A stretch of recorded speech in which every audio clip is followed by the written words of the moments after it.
Now this is the member limit for the network, and you can have up to 1,000 members.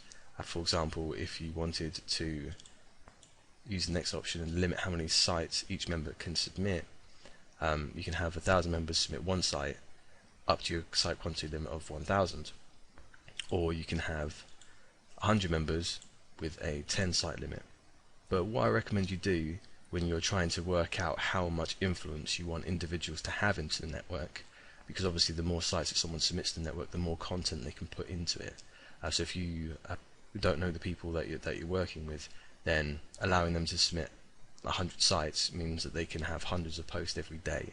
I think that it's better to have lots of people submitting slightly less content across a lot of different sites. So for this, I'm going to say that I'm going to limit it to 100 members, and each person can submit 20 sites. Now, if you do the maths, obviously, that means that you can have 50 people submit 20 sites and you've already reached the limit. But the reason I've done that is because I don't think that all 100 members will submit 10 sites, so we can reach 1,000. So, if everyone submits 5 sites, then the network capacity is limited at 500. Which is not what I want. So I want some members to be able to submit 20 if they choose to, and the network will cap out at 1,000 sites regardless.